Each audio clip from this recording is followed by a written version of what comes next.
Good evening, world. Are you ready to witness who will be our best leader? I bet you all want to know who the leaders are, because I am excited to know them too. Let us see who they are. I'm Rodrigo Roa Duterte. I'm a genuine Punisher, having a foul-mouthed from Davao City. I'm a peacemaker by nature and impose martial law in Sarat, Ilocos Norte. I'm a politician, professor, and a public servant who is notable from Iloilo City. I'm an advocate lawyer with a simple lifestyle from Naga, Camarines Sur, Philippines. I will give my point to Marcos since he ruled an authoritarian regime and imposed martial law. Also, I will give my point to Robredo. I can't see the clearer picture of what her real estate is. I gave my point to Marcos, considering how he reigns as the president is totally bad.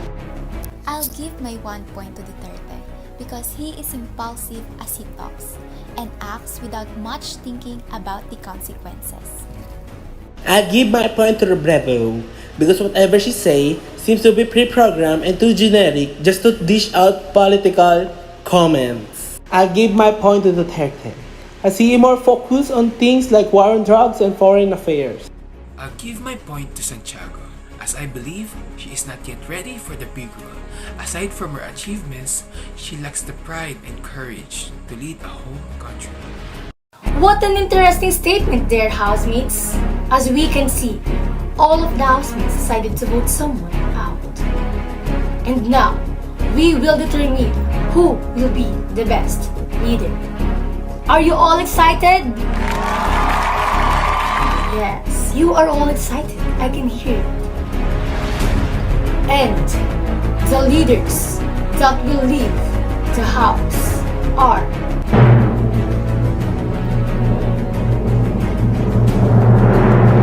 I shall return.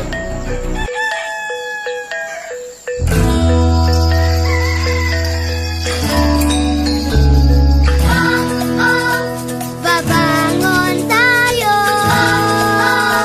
susulong tayo. Babangon tayo, susulong tayo. Magbabanat ng buto, todo-todong pagkakayod. Dahil pag may tinanim, tsak na may aanihin. Tanim na kape ay bibingko, sa tulong nyo di susuko. Welcome back, housemates. And now, the leaders that will leave the house are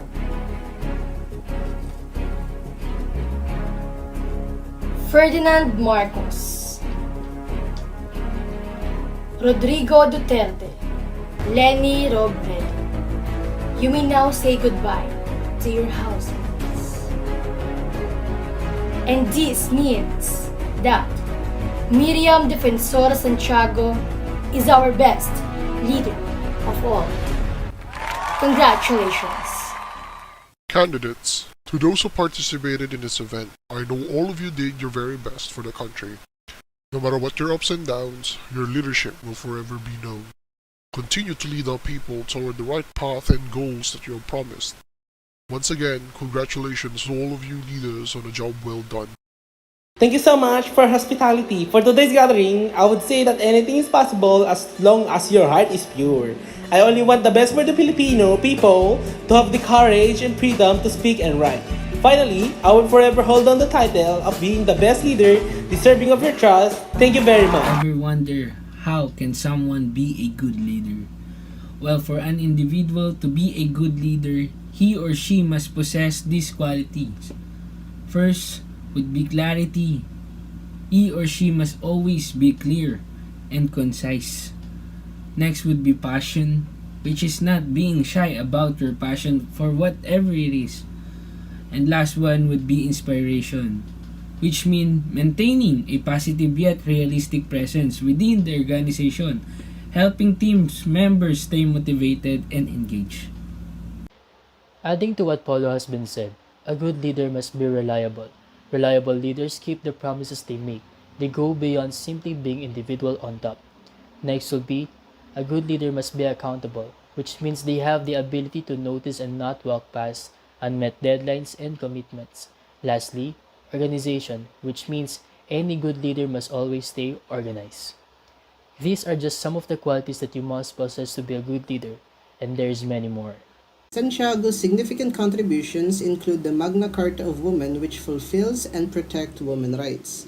Another one of her contributions is the Reproductive Health Act of 2012, promoting reproductive health education along with providing universal access to contraception methods. Another one of her contributions is the Archipelagic Baselines Act of 2009, defining the country's archipelagic area of sovereignty and jurisdiction, helping the country in maritime sovereignty claims involving but not limited to the West Philippine Sea and the Scarborough Shoal.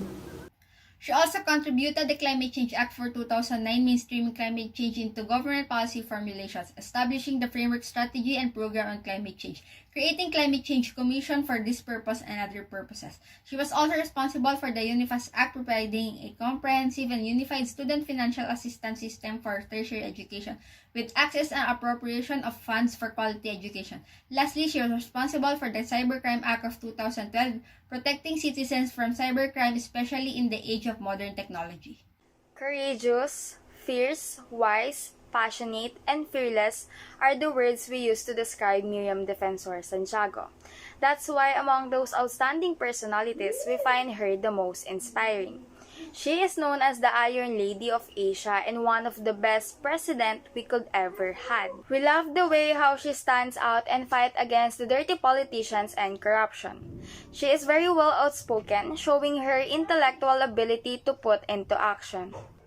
She is one of the most significant political figures in the Philippines, not only because of her bold conduct and personality, but because of her consistent support for dignity and fairness in the government. May good luck be on our side. Till we meet again, this is the Drama of Truth, Pinoy Big Brother, Ale Edition.